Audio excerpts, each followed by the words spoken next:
America ও ইরানের মধ্যকার যুদ্ধবিরতি থাকা সত্ত্বেও দুই দেশের মধ্যে যুদ্ধ চলমান রয়েছে। দুই দেশের মধ্যে নতুন করে হামলা ও পাল্টা হামলার ঘটনা ঘটেছে। কয়েক সপ্তাহ ধরে চলা একটি ভঙ্গুর যুদ্ধবিরতির মধ্যেই নতুন করে উত্তেজনা তৈরি হয়েছে।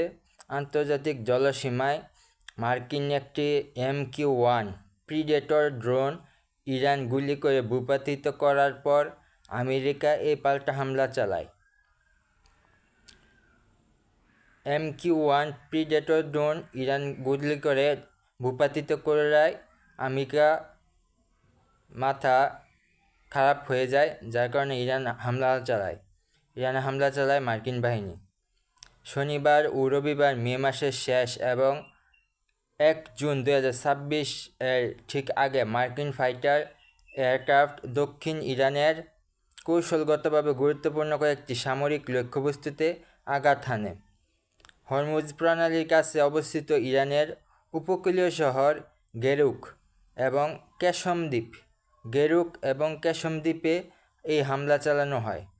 মার্কিন সামরিক বাহিনীর দাবি, তারা ইরানের এয়ার ডিফেন্স, বিমান প্রতিরক্ষা ব্যবস্থা, একটি গ্রাউন্ড কন্ট্রোল স্টেশন এবং 2টি ওয়ান-ওয়ে অ্যাটাক ড্রোন ধ্বংস করেছে। আবার বলতেছি, আমেরিকা দাবি করেছে যে তারা ইরানের এয়ার ডিফেন্স, বিমান প্রতিরক্ষা ব্যবস্থা, একটি গ্রাউন্ড কন্ট্রোল স্টেশন এবং 2টি ওয়ান-ওয়ে অ্যাটাক ড্রোন ধ্বংস করেছে। আমেরিকার দাবি, এগুলো হরমুজ প্রণালীতে চলাচলকারী আন্তর্জাতিক বাণিজ্যিক জাহাজের জন্য সরাসরি হুমকি ছিল। জবাবে ইরানও পাল্টা হামলা চালিয়েছে। কুয়েতে হামলা করেছে ইরান। মার্কিন হামলার পরই ইরানও দমে থাকেনি। 1 জুন সকালে ইরানের Islamic revolutionary guard corps Khuzestan প্রদেশ থেকে ব্যালিস্টিক মিসাইল ও ড্রোন দিয়ে পাল্টা হামলা শুরু করে।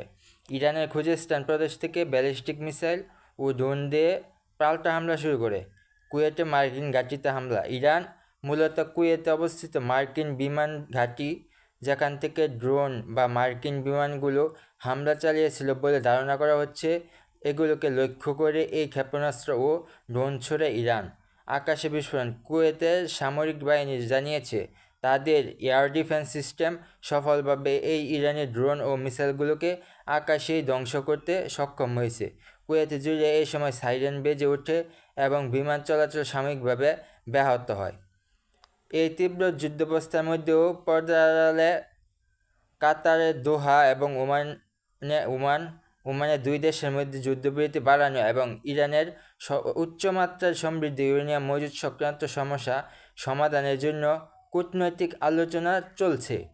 ফরাসি প্রেসিডেন্ট ইমানুয়েল ম্যাক্রো সহ বিশ্ব নেতারা মার্কিন প্রেসিডেন্ট ডোনাল্ড ট্রাম্পকে এই যুদ্ধ পুরোপুরি থামানোর জন্য একটি স্থায়ী চুক্তিতে পৌঁছতে উৎসাহিত করেছেন।